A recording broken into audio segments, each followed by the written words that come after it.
Bismillahirrahmanirrahim. Assalamualaikum warahmatullahi wabarakatuh.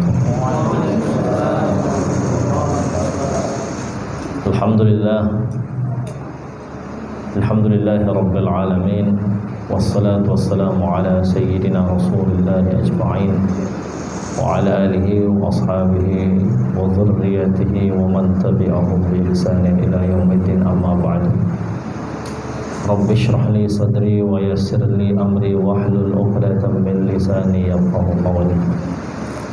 Alhamdulillah wa syukurillah. Puji syukur kita kepada Allah Subhanahu wa taala di malam yang berbahagia ini, di malam yang penuh dengan rahmat Allah Subhanahu wa taala, di tempat yang dimuliakan oleh Allah Subhanahu wa taala, di tempat di mana dicurahkan rahmat Allah Subhanahu wa taala, yaitu masjidnya Allah Subhanahu wa taala. Alhamdulillah wa syukurillah, kita berkumpul di sini dalam rangka acara rutinitas kita sebagai seorang muslim, yaitu untuk mendengarkan sedikit ilmu tausiah yang dikatakan oleh ulama, batas minimum hati manusia itu dinasihati minimal 3 hari. Kalau lewat dari 3 hari maka hati manusia itu akan kering. Bagaimana kalau kita cuma dengarnya sekali setahun, sekali sebulan, apa yang akan terjadi dengan hati kita? Terkadang manusia itu paham dengan suatu hukum, tapi karena jarang mendengarkan sehingga dia lupa dengan perkara itu. Maka di maghrib kali ini, alhamdulillah kita berkumpul di sini untuk saling menasihati, sedikit mentadabburi daripada isi Al-Quran was Sunnah. Ibu-ibu, bapak dirahmati Allah Subhanahu wa taala, kita masih dalam momentum Syawal, di mana kebiasaan kita di bulan Syawal ini saling bermaaf-maafan, saling mengunjungi, yang semuanya itu merupakan sunnah baginda Nabi sallallahu alaihi wasallam. Karena Nabi sallallahu alaihi wasallam sabdakan di dalam hadisnya, la yahillu li muslim ay yahjura akhahu fawqa thalath wa man hajara fawqa thalath dakhala an-nar. Tidak halal bagi setiap orang muslim tidak bertegur sapa lebih dari 3 hari. Barang siapa yang tidak bertegur sapa lebih dari 3 hari, kemudian dia mati dalam keadaan tidak bertegur sapa itu, maka dia masuk neraka, kata Nabi sallallahu alaihi wasallam. Maka tidak ada salahnya ketika kita marah sesekali, boleh. Itu hal manusiawi. Justru kalau kita nggak pernah marah itu perlu dipertanyakan diri kita. Cuman yang nggak wajar dalam diri kita, Allah dan Rasulnya menuntut kita untuk bagaimana menjadi seorang pemaaf. Maka Allah berikan kepada kita sifat marah, tapi Allah berikan juga sifat maaf kepada diri kita. Allah juga memberikan kepada kita sifat rahmat, kasih sayang. Tapi kalau yang dominan marahnya kita saja, maka hancur hidup kita ini semua. Dalam keadaan apapun, maka manusia yang marah itu adalah manusia yang wajar. Tapi manusia yang tidak wajar, manusia yang berlarut-larut dalam kemarahan. Maka Nabi membatasi seorang muslim itu 3 hari saja. Marah-marah saja, tapi jangan lebih dari 3 hari. Kalau bisa, jangan sampai 3 hari nunggu hadis ini. Seketika marah, seketika redup. Maka ada sifat manusia nggak pernah marah, sekali marah 2 tahun. Nah ini nggak baik. Sampai dikatakan oleh Nabi SAW dalam hadisnya, siapa yang tidak bertegur sapa sampai 1 tahun, maka dia seolah-olah membunuh saudaranya sendiri, membantai saudaranya sendiri. Artinya apa? Dia sampai 1 tahun tidak menegur sapa, bagaimana hati saudaranya?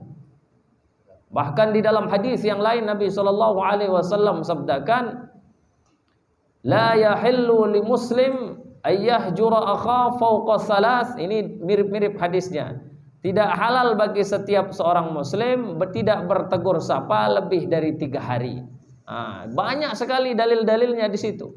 Bahkan di dalam hadis yang lain dan Nabi sallallahu alaihi wasallam sabdakan la yadkhulul jannah qati.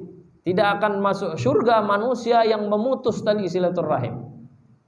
Jadi manusia yang memutus tali silaturahim, tidak bertegur sapa, tidak mau saling mengunjungi, maka kata Nabi la yadkhulul jannah, tidak akan masuk surga.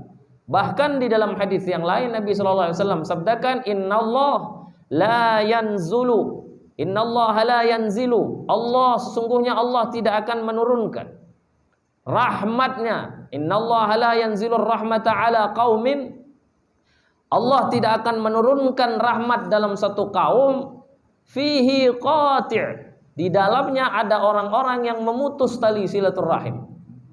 Bahkan lebih tegasnya Nabi sallallahu alaihi wasallam sabdakan, apa kata Nabi sallallahu alaihi wasallam? Qati'ur rahim mal'unun walau mata fi jawfil Ka'bah. Orang yang memutus tali silaturahim itu terlaknat walaupun dia mati di dalam Ka'bah. Bayangkan, matinya di dalam Ka'bah. Apalagi kalau matinya di Stajam.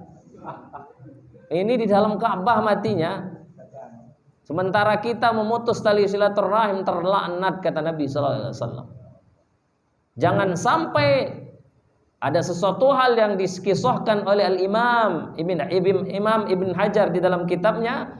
Beliau mengisahkan seseorang yang alim soleh, tapi gara-gara ketika itu tidak merawat dia punya kakak yang sedang sakit. Akhirnya apa yang terjadi? Karena tidak merawat kakaknya, dengan sebab itu dia masuk neraka Allah Subhanahu wa taala. Karena spesifikasinya Nabi sallallahu alaihi wasallam masalah keluarga ini jangan sampai kebalik cuman. Kata Nabi sallallahu alaihi wasallam dalam hadisnya, seseorang anak yang baik adalah seorang anak yang menyambung tali silaturahim dengan saudara bapaknya. Kalau dengan orang tua sudah jelas, kita sudah sering dengar bagaimana pasal orang tua. Cuman mohon maaf, kadang-kadang itu lalai. Yang kita hormati cuman orang tua kita saja. Paman, bibi, abang, kakak kadang-kadang seperti orang lain. Dan ini adalah fenomena akhir zaman. Sama orang lain loyal, Masya Allah. Abangnya sendiri dilupakan. Ini sekarang ini. Maka Nabi memberikan spesifikasi pasal silaturahim kepada kita. Seorang anak yang terbaik, kata Nabi, seorang anak yang menjalin tali silaturahim dengan siapa? Saudara bapaknya. Siapa itu? Paman. Bahkan ada orang yang mengadu sama Rasulullah. Ya Rasulullah, saya telah berbuat dosa. Kata Nabi SAW, kamu punya ibu, sudah meninggal ya Rasulullah. Punya bibi, saudara ibumu, kamu punya saudari ibumu. Punya ya Rasulullah, masih hidup. Maka kata Nabi SAW, hormati bibimu. Bayangkan itu. Sekarang yang dihormati ibu saja, bibi gak pernah dikunjungi. Mau mati kadang-kadang bibi kita gak peduli. Jangan sampai begitu. Paman, bibi suka gak suka dia semahram dengan kita. Anda kalau bersentuhan dengan paman yang laki-laki, yang perempuan bersentuhan dengan paman, maka wudhu kita gak batal. Yang laki-laki bersentuhan dengan bibinya nggak batal, haram nikah seorang laki-laki keponakan dengan pamannya. Begitu juga yang perempuan dengan pamannya, yang laki-laki dengan bibinya haram menikah. Ini menandakan bahwa hubungan darah kita dengan paman dan bibi kita begitu kuat, hampir setara dengan orang tua kita. Maka Nabi memberikan spesifikasi seperti itu. Bahkan di dalam hadis yang lain Nabi sallallahu alaihi wasallam sabdakan, lihat. Seorang anak yang terbaik, kata Nabi sallallahu alaihi wasallam, adalah seorang anak yang menyambung tali silaturahim dengan kawan baik bapaknya. Ini sekarang saya tanya ini, tahu nggak kawan baik orang tua kita? Ini Nabi yang bilang. Kita udah lupa, yang kita tahu kawan kita sendiri, tapi kita nggak pernah hafal mukanya, nggak pernah tahu bagaimana muka kawan baik bapak kita, ibu kita. Maka Nabi memberikan satu hadis, Nabi sallallahu alaihi wasallam peringatan bagi kita. Anak yang terbaik adalah seorang anak yang menyambung tali silaturahim dengan kawan baik bapaknya setelah bapaknya wafat. Jadi ketika bapak kita sudah wafat, terutama yang laki-laki, pernah enggak kita kunjungi kawan baik bapak kita? Dan itulah yang diamalkan oleh Abdullah bin Umar, anak daripada Umar ibn al-Khattab. Ketika ditanya, kenapa kok kamu baik sekali dengan orang ini? Beliau sampai katakan, karena dia dulu adalah kawan baik bapak saya. Karena siapa? Kawan baik Sayyidina Umar. Maka Abdullah bin Umar melanjutkan silaturahim yang pernah terjalin oleh bapaknya. Ini menunjukkan bahwa betapa kita dianjurkan untuk menyambung tali silaturahim. Jangan sampai lebih dari 3 hari kita bertikai. Wabil khusus kepada ibu bapak kita, paman kita, bibi kita, abang kita, adik kita. Jangan sampai kita ngopi tiap hari dengan orang lain, nongkrong tiap hari dengan orang lain, kita lupa punya kakak dan abang yang sedang sakit tak pernah kita kunjungi. Dan ini fenomena sekarang ibu-ibu bapak sekalian. Betapa banyak murid-murid saya ketika saya tanya, di mana abangmu? Di mana adikmu? Jawabannya cuma satu, tak tahu Ustaz. Kalau anak sudah dididik dari kecil mereka saling tidak peduli dengan saudaranya sendiri, apa yang terjadi kelak di masa depannya? Kemungkinan mati pun abangnya, adiknya pun meninggal, nggak akan mau tahu adik dan abang. Bahkan lebih parahnya gara-gara harta waris. Berapa banyak saudara, adik dan abang seperti orang lain. Gara-gara duit, gara-gara harta mereka bertikai-berai. Apa yang akan terjadi di masa depan kalau seperti itu? Dan yang lebih parah, orang tua sekarang tidak pernah mendidik anaknya bersatu. Selalu mengatakan wajar mereka bertengkar, sampai kapan? Sehingga masing-masing kalau dia masih sekolah, masih bersama, dia saling tidak peduli. Apa yang terjadi ketika mereka saling sibuk, kemudian mereka punya keluarga? Pernah nggak mereka akan saling mengunjungi adik dengan abang ini? Kenapa saya sebut ini? Karena ini yang lebih spesifik, lebih khususnya. Kalau sama orang lain khair, tapi sama abang sendiri ini banyak yang terjadi antara abang dan adik, paman dengan keponakan saling tidak bertegur sapa, bahkan bertahun-tahun, bahkan ada yang sampai akhir hayat nafasnya. Allahu Akbar. Malu kelak kita ketika di alam kubur ditanya, waman ikhwanuk, siapa saudaramu? Apa yang akan kita jawab sementara kita bercerai-berai dengan saudara kita sendiri, dengan orang lain, dengan sesama muslim. Oleh karena itu di bulan Syawal ini yang pertama saya tekankan itu adalah sambunglah tali silaturahim yang pernah terputus. Yang kedua, masih ada waktu apa tidak ini? Masih ada sedikit ya. Yang kedua, mengenai bulan Syawal kita, saya lebih tekankan lagi karena ini juga menyangkut tali silaturahim halal bihalal kita. Jangan risau ketika saudara-saudara kita, ketika kawan-kawan kita datang ke rumah, bertamu ke rumah kita. Ini di mana-mana sekarang, terutama wabil khusus di khutbah saya, banyak kadang-kadang yang mohon maaf risau karena sering dikunjungi orang. Bagaimana Nabi SAW berwasiat kepada Imam Ali, wahai Ali, bentukkanlah wajahmu, rupakanlah wajahmu dengan wajah yang ceria. Sambutlah orang-orang yang singgah di rumahmu. Artinya sambutlah tamu. Karena setiap tamu yang datang ke rumahmu, kata Nabi SAW, dia melapangkan rezeki. Keluarnya tamu itu bisa menghilangkan bala di dalam rumah itu sendiri. Maka ketika tamu datang, ibu-ibu bapak sekalian, itu rizki akan semakin luas. Ketika dia keluar, bala bahaya yang ada di rumah juga akan keluar. Kemudian ada seorang perempuan yang mengadu kepada baginda Nabi SAW. Ya Rasulullah, suami saya ini kebanyakan tamu. Biasa ini bapak-bapak sekalian, yang jadi ujiannya. Karena ada seorang ulama dicurhatin seorang laki-laki di dalam satu kitab. Kata Nabi SAW, seseorang, kata Al-Habib Abdullah Al-Haddad, beliau mengatakan bahwa orang yang bersedekah itu, ini menyangkut sedekah. Nanti saya lebarkan penjelasan ke sana. Apa kata Habib Abdullah Al-Haddad? Orang bersedekah itu bisa melepas 70 ikatan syaitan. Seorang laki-laki ini curhat sama Al-Habib. Ya Habib, saya jangankan 70 setan, satu setan di rumah saya nggak bisa saya lawan. Udah saya mau keluar sedekah, kata yang di sebelah jangan, belacan belum dibeli.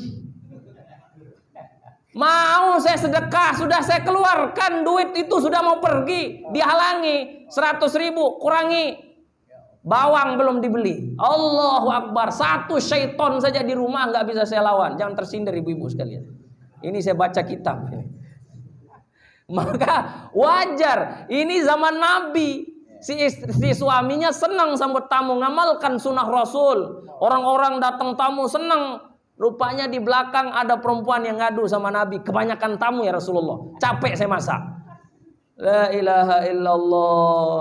Jadi kadang-kadang gitu Pak. Jangankan 70 syaiton. Satu kadang kita kalah. Gitu kan. Maka orang ini ngadu sama Rasulullah. Ya Rasulullah, kebanyakan tamu. Kata Nabi SAW, tenang, nanti saya yang bertamu ke rumah ente.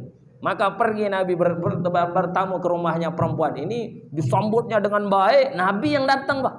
Bukan sembarangan. Kita dalam mimpi aja nggak pernah jumpa sama Rasulullah. Ini didatangi Nabi. Ketika Nabi SAW datang bertamu, kata Rasulullah, tengok apa yang ente tengok di belakang saya. Maka ketika dia keluar ditengoknya, si perempuan ini terkejut. Ular, kalajengking, binatang-binatang yang berbahagia. Allah buka hijab matanya sehingga melihat apa isi dalam rumahnya. Maka hati-hati ibu-ibu bapak sekalian, terutama yang ibu-ibu, jangan mengeluh capek masa Ustadz. Allahu Akbar.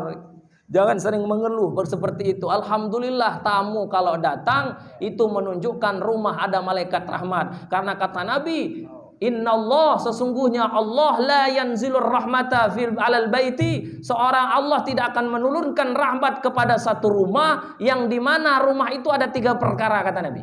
Yang pertama ada berhala-berhala di dalam rumah itu. Ini patung-patung yang sering majang patung, jangan sering majang patung di rumah tuh. Walaupun itu patung cicak, ya kan? Jangan. Apalagi patung-patung yang disembah, karena itu khilaf. Lukisan saja menurut para ulama sebagian tidak membolehkan kalau full badan. Tapi kalau cuma setengah, ada sebagian yang memperbolehkan. Foto gimana Ustaz? Kata ulama kalau foto boleh. Apa bedanya? Karena foto itu termasuk bayangan, bukan lukisan. Paham? Itu termasuk. Jadi saya tidak sampai mengharamkan karena ini butuh penjelasan yang lebih luas. Tapi satu kata Nabi, berhala yang intinya disembah-sembah. Rumah tidak akan turun rahmat apabila di dalamnya ada berhala-berhala. Yang kedua kata Nabi, rumah tidak akan turun rahmat di situ apabila di dalam rumah itu ada anak-anak yang durhaka kepada kedua orang tuanya. Wallah. Maka jangan salah. Banyak kita lihat rumah mewah, megah, dengan ornamennya yang mahal, tapi salah satunya bunuh diri keluarganya. Maka jangan heran kalau kita lihat ada orang punya rumah megah, tapi mohon maaf anaknya sebentar-bentar keluar, orang tuanya sebentar-bentar keluar. Alasannya apa? Tak betah di rumah, gerah. Bukan karena kipas yang tidak ada, bukan karena AC yang kurang dingin. Mohon maaf, hati yang tak nyaman di dalamnya. Sebab apa? Bisa jadi di dalamnya ada anak-anak yang durhaka kepada kedua orang tuanya. Maka malaikat rahmat kasih sayang tidak akan turun apabila di dalam rumah ada anak-anak yang durhaka kepada kedua orang tuanya. Yang ketiga kata Nabi, sesungguhnya Allah tidak akan menurun rahmat bagi orang-orang yang mohon maaf di dalam rumahnya ke rumahnya itu tidak pernah kedatangan tamu. Begitu Pak Haji. Semalam saya undang tak datang pula. Beginilah kadang-kadang gitu. Bukan masalah makan. Maka buka pintu rumah kita itu untuk apa? Biar malaikat rahmat turun. Maka manusia orang yang sering rumahnya ketutup terus kerjaannya, nggak pernah mau dikunjungi orang, tetangganya saja diusir, itu malaikat rahmat gak akan turun. Maka jangan salah, sebentar-bentar suntuk aja kerjaannya. Itu jangan macam-macam. Maka ibu-ibu sekalian yang dirahmati Allah, bapak-bapak sekalian, maka senang ketika kita tamu itu datang. Imam Ali ibu-ibu sekalian, karena mendengar wasiat dari Rasulullah, perintah langsung dari Nabi SAW, bagaimana beliau dalam menyambut tamu. Rumahnya Imam Ali itu seperti dapur umum. Dibukanya pintu, dibukakan setiap hari orang datang bertamu, dikasih makan. Yang ngasih makan siapa? Imam Hasan. Maka suatu ketika Imam Hasan sudah ngasih makan, masak, setiap orang datang mengunjungi, banyak orang bertamu. Tiba-tiba ada seorang Arab Badui, orang Arab Badui ini yang Arab yang tinggal di gunung-gunung, gua-gua. Kalau di Indonesia itu yang di hutan-hutan tuh. Orang-orang primitif bahasa kita. Arab juga punya orang primitif, namanya orang Badui. Nah, orang Badui ini udah dikasih makan, dibungkus lagi.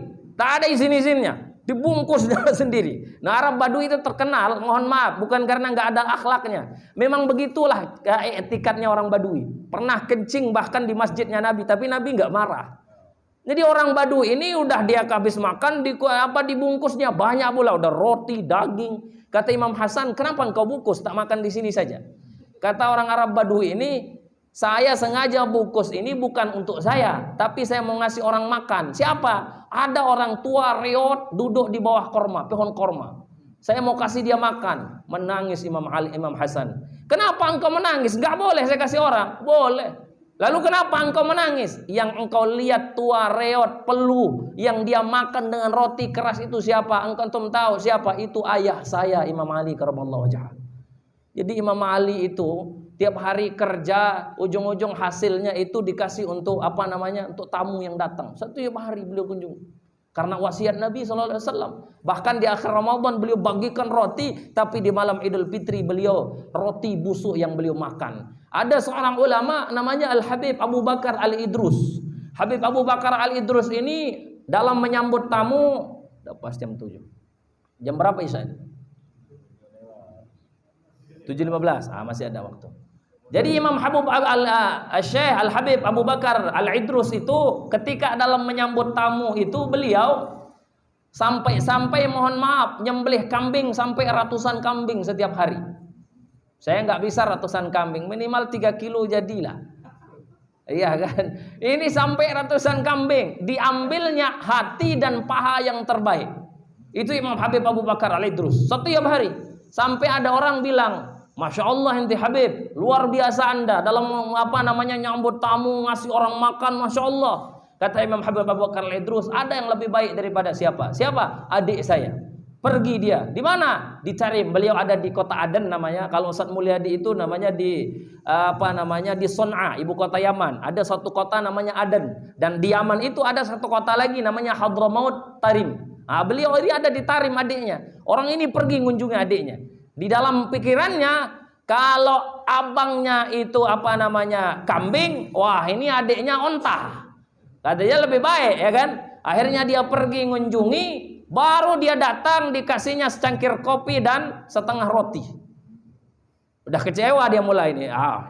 Kenapa cuman segini aja katanya lebih baik. Tapi kenapa cuman kopi sama roti setengah lagi dipotong. Dalam hatinya, mungkin saya baru datang. Dia nginap semalam. Besok pagi dia makan pagi lagi sama kopi roti sepotong. Zuhur dia optimis, mungkin makan berat nanti banyak ini onta keluar. Ternyata cuma tambahan kurma, roti, kopi secangkir, kurma sedikit. Maka kata orang ini entah apa-apa Habib bilang, katanya dia lebih baik. Kenapa dia makin terpuruk juga? Udah jauh-jauh hari saya datang mau ngetes, cuman kopi saya dapat ke sini ya kan. Akhirnya dia balik ke Aden. Kata orang ini mengadu ke Habib Abu Bakar Al-Idrus. Ya Habib, katanya engkau punya abang, punya adik itu lebih baik. Tapi ternyata cuma kopi roti tiap hari itu. Sudah 3 hari saya nginap di situ. Kata Habib Abu Bakar Al-Idrus, iya dia lebih baik daripada saya. Saya sembelih kambing tiap hari, tapi harta saya banyak.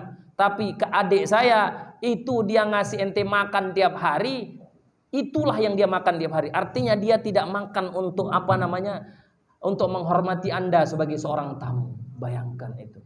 Bahkan ada dari zaman Rasulullah seorang perempuan. Ketika itu Nabi SAW kedatangan tamu. Maka ketika Nabi kedatangan tamu, siapa yang bisa menjamu tamu saya? Ada seorang sahabat nganjut tangan, saya ya Rasulullah. Ternyata yang nganjut tangan bukan orang kaya, mohon maaf. Balik dia ke rumahnya, ada makanan hari ini untuk saya jamu tamu Nabi. Kata istrinya, wahai suamiku, ada makanan, cuman untuk anak kita yang sedang tidur 2 orang.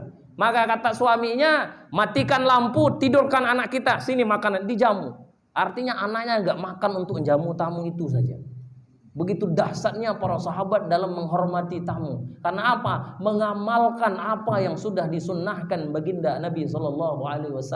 Bahkan enggak tanggung-tanggung, mohon maaf. Nabi pernah kedatangan tamu seorang pemuda kafir lagi, orang Yahudi. Orang Yahudi udah dia bertamu minta nginap 3 hari 3 malam. Apakah Nabi ngusir? Wah, kafir kamu pergi. Enggak. Dijamunya, bahkan di dalam kisah beliau satu piring dengan pemuda Yahudi. Jadi ibu-ibu bapak sekalian, jadi jangan nanti orang Cina mau nginap misalkan, padahal rumah kita kosong, kawan kita walaupun dia orang kafir, Cina kamu pergi. Mau makan babi tiap hari, nggak boleh bu, tak boleh. Nabi SAW orang Yahudi dijamunya 3 hari 3 malam. Ini betapa rahmatnya Sayyidina Muhammad SAW. Yang terakhir, ada seseorang namanya Al-Imam Ibnul Mubarak, ibu-ibu bapak sekalian. Biar kita semangat sedikit dalam menyambut tamu, terutama bulan Syawal. Jadi yang mampu jajan, ayamnya diperbanyak sedikit itu kan. Tapi kalau yang nggak mampu cukup lah roti-roti sedikit jadilah, ya kan. Maka ada seorang ulama namanya Al-Imam Ibnul Mubarak. Al-Imam Ibnul Mubarak ini kedatangan tamu, ditengok ayam nggak ada. Udah habis mungkin ayamnya. Kiri kanan dia tengok makanan nggak ada. Cuman satu yang dia punya, kuda. Ditengoknya kuda, ini cuman satu-satunya. Cuman nyambut tamu satu. Maka ketika itu kata Imam Ibnul Mubarak, sembelih kuda ini. Kata istrinya, kamu mau ceraikan saya atau sembelih kuda ini? Cuman sebiji nih harta kita. Ibarat kalau zaman kita, ini cuman motor kita, mau jual juga. Pakai apa kita nanti? Kata Imam Ibnul Mubarak, saya ceraikan kamu hari ini. Ini bapak-bapak jangan diikuti ya. Khusus makam Imam Ibnul Mubarak. Maka kata Imam Ibnul Mubarak, saya ceraikan kamu. Akhirnya disembelih dia punya kuda, dimakannya. Setelah dia makan, habis tamu balik, makanan balik, baru merenung Imam Ibnul Mubarak. Istri hilang, kuda pun lenyap. Dua-duanya lenyap. Merenung Imam Ibnul Mubarak, bagaimana ini perkara ini sekarang. Walaupun beliau seorang ulama, tapi duduk merenung. Akhirnya dengan izin Allah, tiba-tiba seorang bapak datang. Wahai imam, saya dengar kisah begini-begini. Saya punya gadis, anak gadis umur 18 tahun. Kamu nikahi, saya punya anak, saya upah kalau kamu mau menikahi anak saya, maka saya hadiahkan engkau 10 kuda. Allahu Akbar.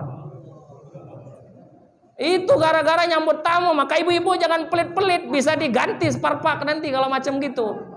Paham apa tidak? Maka kata Imam Ibnul Mubarak, Allahu Akbar, barokah menyambut tamu yang menghalangi 1 seton, tidak 70, 1 di rumah. Kata Imam Ibnul Mubarak, Allahu Akbar, hilang yang reot, datang yang muda. Saya bukan untuk antum Pak Haji, tenang saja. Ini contoh saja. Maka hilang 1 kuda, datang 10 kuda. Maka berkah apa? Berkah menyambut tamu. Cuman jangan kebalik. Ada sekarang kebalik. Istrinya yang semangat ngasih orang makan, suaminya yang pelit ngasih duit. Ini perkara ini. Ini lain cerita ini. Ini bisa-bisa seperpak yang 1 diganti nanti. Wallahu a'lam bishawab. Kalau tadi yang perempuan, ini banyak di akhir zaman yang bukan perempuan yang jadi setonnya, yang laki-laki yang pelit ngasih duit. Dikasihnya tamu datang kopi aja tiap hari. Nyindir ini kayaknya enggak. Ini contoh dalam menyambut tamu. Maka jangan pernah kita ragu dalam menyambut tamu. Kenapa? 1 pasal menyambut tamu ini sampai diabadikan dalam Quran, bukan hadis lagi. Di mana diabadikan? Di dalam surat Az-Zariyat, dalam kisah Ibrahim ketika kedatangan tamu. Ketika Nabi Allah Ibrahim kedatangan 2 orang tamu, dia apa yang terjadi? Dia sampai pergi ke rumah keluarganya dengan apa? Dengan menyembelih anak onta. Cuman 2 orang datang, anak onta disembelihnya. Anak sapi, mohon maaf, anak sapi disembelihnya. 2 orang, pas dia disuguhkan, ternyata tamunya nggak mau makan. Dah takut Nabi Allah Ibrahim, malaikat yang datang. Nggak mungkin kalau sama kita. Ini contoh. Kenapa saya bilang contoh? Ibaratnya bagaimana Nabi Allah Ibrahim dalam menyambut tamu. Makanya diceritakan dalam kitab Nasuihul Ibad karangan Imam Ibnu Hajar Al-Asqalani yang disyarahkan oleh Imam Nawawi, Ibnu Umar Al-Jawi Al-Bantani. Beliau sampai menceritakan Nabi Allah Ibrahim ditanya, wahai Nabi Allah, dengan apa engkau diangkat menjadi kekasih Allah? Kata Nabi Allah Ibrahim, pertama diantaranya, saya tidak pernah makan kecuali makan dengan tamu. Suka makan bersama. Apalagi suami istri sering makan bersama, pahalanya lebih besar. Jangan tamu sering makan, tapi giliran tamu pulang, suami istri makan masing-masing, berbahaya bu, nggak boleh begitu. Pahalanya besar. Maka Nabi Allah Ibrahim sampai katakan, diceritakan beliau, kalau nggak ada tamu yang datang, beliau nyari orang untuk makan bareng sama beliau sampai bermil-mil, sampai berkilometer. Untuk apa? Nyari kawan untuk makan. Saking terbiasa beliau mengamalkan nyambut tamu di rumah, 2 orang saja anak sapi disembelihnya. Allahu Akbar. Mungkin cuma ada adab-adabnya yang mungkin saya tidak bisa bahas malam ini. Ada adab kita bertamu, ada adab kita nyambut tamu, dua-duanya punya adab. Jangan juga kita yang bertamu kurang ajar, yang tuan rumah sudah sopan, yang bertamu kadang kurang ajar jam 11 malam. Contoh, maka ada adab-adabnya yang harus kita bahas, cuman kita waktu yang tidak cukup. Oleh karena itu inti pembahasan kita pada malam ini yang pertama tadi, ayo sambung silaturahim yang telah terputus di bulan Syawal. Maka ini halal bihalal. Halal bihalal itu apa sih? Halal bihalal ya halal semua kita, nggak ada yang haram lagi. Artinya hati kita sudah saling halal. Dulu dia pernah nyakiti saya tapi sudah halal, saya maafkan. Itu halal bihalal. Yang kedua, kalau kita sudah baik hati kita, kan budaya kita saling mengunjungi kan. Hari raya kata orang Dabuk itu kan, maka kita saling mengunjungi, bertamu, jangan segan-segan untuk nyambut tamu siapapun yang datang, asalkan datangnya normal. Maksudnya apa? Jangan datang jam 12 malam. Itu bukan tamu tak diundang kalau jam segitu. Intinya sama-sama kita saling beradab. Wallahu a'lam bissawab. Subhanakallahumma bihamdik asyhadu an la ilaha illa anta astaghfiruka wa atubu ilaik. Assalamualaikum warahmatullahi wabarakatuh.